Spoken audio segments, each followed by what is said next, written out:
Okay, so welcome back. This is video number 5, and we're going to talk about the buyer that fits these concerns and these pain points. So based on the prior video, we should have an idea about the pain points and the loss of time. Now what we need to do is we need to figure out, what do they look like? What age are they? And what demographics are they? Now, with a security product, you could be all over the place, but what you're not trying to do is figure out what your buyer is, but who is your hungriest buyer. So when you really think about who is losing the most sleep at night, that is most likely your hungriest buyer. If you've got somebody who's like, yeah, I could use a security product, that would be something good, but they're not necessarily losing sleep, that might not be the buyer that you want to target. Because remember, you can't target everyone. You could have 10 different funnels going to different email autoresponder series and different video sales letters, but that's not your goal. You're trying to find the hungriest buyer, essentially. So we're gonna do a few things that will help us figure that out. So let's take a look at what we wrote earlier. So now what I want you to do is ask yourself, what do these buyers look like? We're gonna dig deeper into this, and you're gonna see, like the next video after that, we're gonna try to figure out what their typical day looks like. So we're going to dig that deep. And the reason why is because that's going to help you convert more sales when you can relate to somebody and they feel like they're reading your sales letter or listening to your sales video, and they feel like, wow, this person really understands me. They understand my needs. They understand why I'm up at night. Oh, I trust this person, I'm going to buy from them, versus they go to somebody else who's just trying to sell them and they don't really understand them. It's kind of like you walk into a store and somebody asks, hey, like, what do you need this for? Or let me give you a better example, a car dealership. Most people are very fearful about going to car dealerships. But when they get there and the car dealership does not act like the typical car dealership, and they're like, hey, what are you looking for? Okay, all right. And they leave you alone, but they're genuinely interested because they want you to find the right car, versus the other person is like, hey, I think this is great for you. You look kind of like the guy who wants the Ferrari or whatever, and you might not be the guy who wants the Ferrari or the lady who wants something else. So that's why we're thinking listen versus speak. So most of the car dealerships that are assuming, they are seeing as speaking before listening. But a lot of car dealerships are actually trying to change into listening first before speaking. So what I want you to try to write out is the detail of how you envision them in your mind. If you're a visual person, you can even draw them if you would like. So that will help you figure out who they look like. Now, of course, you may not know exactly how they look like, but this exercise is to merely help you better process what your potential buyer looks like.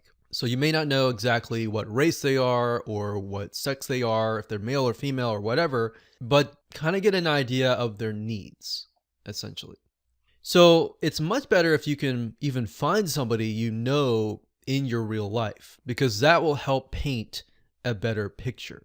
If you can do that, that will help you stick in your minds like, oh, okay, I need to talk to this person because they're interested in this product and service and they have specific needs. And that's why if you can do that, great. If you can't, then what you want to do is you want to try to find somebody who fits that and try to get on the phone with them and just talk with them. And you don't even have to speak. You just let them talk. So it's a counseling session. You have the right questions to ask them. All you have to do is talk to them. And most likely, if somebody is very passionate about a specific subject matter, they're going to talk and talk and talk for literally several hours. And guess what? They're going to walk away and they're going to feel like, wow, I was able to process through what is in my mind. But not only that, I'm getting paid for it. So if you sit down with somebody and you pay them whatever amount of money that you think is valuable, $10, $20, $30, $50, or $100, whatever you think is valuable for them, and get a genuine response from them, then that's going to help you down the road. Now, let's do a further analysis by doing some basic demographic research with a free Facebook ad tool. So obviously, in order to use this tool, you will need to have a Facebook account. But this is an amazing tool that will reveal some information that is the data that you need in the marketplace, such as who they are, what sex they are, where they're located, what they're earning, and all of that. Okay, so we're going to be using a tool called Facebook Audience Insights. Now, the URL I've noticed is a little different. Sometimes it's business.facebook.com, and then sometimes it's facebook.com. So I can say the best way to get there is simply by logging into your Facebook account, looking for the Facebook Ads Manager, go there, and up at the top, if you click that button that says Ads Manager, you're going to see an option that says Business Settings, Ads Manager, Audience Insights, and Audiences. Now, if you're still not able to get there, you can also go to google.com and type in Facebook Audience Insights. And it really depends on where you're located, that URL can change. So you want to go to Audience Insights. This is basically a tool that Facebook gives you for free that you can use. And it allows you to see a micro data of people who are highly interested in specific topics, people who are highly interested in pages that you might be connected to, and all that. So the easiest way to use this tool is not using any of these first, but by entering the interest. So let's switch to something else, because I did a search earlier on home security and I wasn't getting a lot of traction. So let's do a search on home automation and see what we get. Now, what's interesting about this was I assumed that the people that would be interested in home automation would primarily be men. And while it's about close to 50-50, you can see that 56% of women are interested in home automation. Now, we don't know. Hypothetically, that could be because they're using their husband's accounts. We don't know. But this is enough data to tell us that there is a majority of women. So 56% women, 44% men. Now, the nice thing about this tool is it allows you to paint the picture in a better light. So let's say, for example, that we want to figure out, are these women single or are they mainly married? So you can see 21% is the highest here. We've got 25% for men for ages 25 to 34. So this age bracket here somehow seems to be more interested in home automation. Now, 35 to 44, for men, it's about the same. For women, it's about very similar, but it's 21%, 90%. But this bracket here, age 25 all the way to 54, they seem to be highly interested in home automation. Now, we can see that the older it gets, 55 to about 65, they're not as interested. In 18 to 24, they're not as interested. So that gives us an idea of who we can target, but we want to get an idea of what their likes are, what their dislikes are, what their lifestyle is, and begin to kind of paint a picture of who they look like. And that's why in a minute, as you can see here, my assumption that it was a men, but it was reality, it was mainly women. And that's interesting because that shows you that my assumption was incorrect. That's why assumptions are so dangerous, because imagine if you were built to build a whole sales funnel based on your assumptions and what you saw, because you're thinking, okay, I own this product and service, so I must know the demographics, but in reality, it's the opposite. So what's nice about Facebook Audience Insights is if you click on one of these, so we'll click on 25 to 34, and this is merely focusing on the women. So 500 to 600,000 monthly active people. We can scroll down and we can see that most of them are married. A lot of them are single, but most of them are married. A lot of them have college degrees. A lot of them are into healthcare and medical services, personal care and home services, education and libraries, legal services. So not necessarily technical, but they are very highly into healthcare. So we don't know exactly why until we actually go to the pages that they like and look at that. So we can see business and finance, that's sort of techie. But let's scroll back up and look at the page likes. These right here are the top categories that they are interested in for this age range of 25 to 34.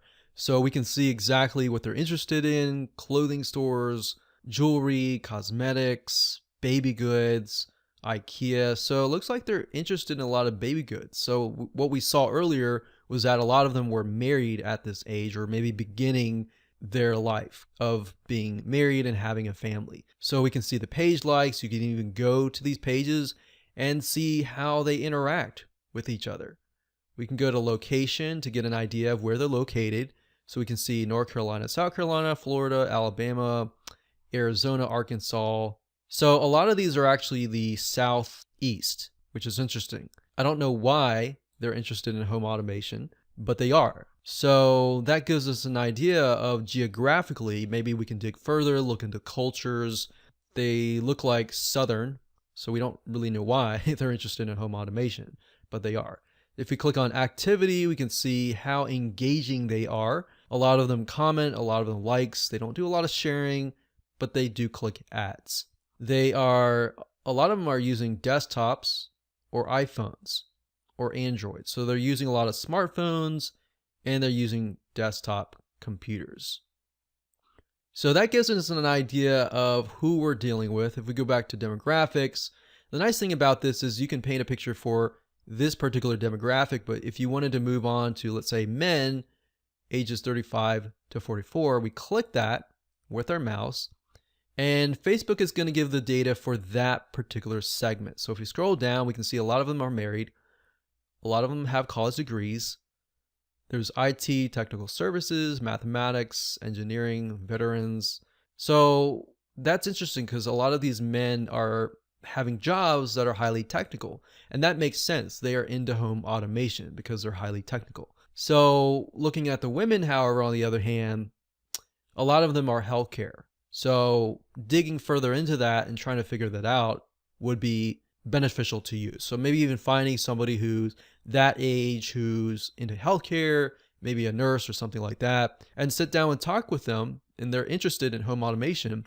That will give you a better idea of who you're dealing with. So like I said earlier, you're not trying to target everybody and all the buyers out there. You're trying to target a specific segment of people who are very, very interested and highly hungry in terms of a buyer. So that's how to use Facebook Audience Insights to gather even more data and more information about your buyer. What I want to do now is dig further and deeper into their typical day.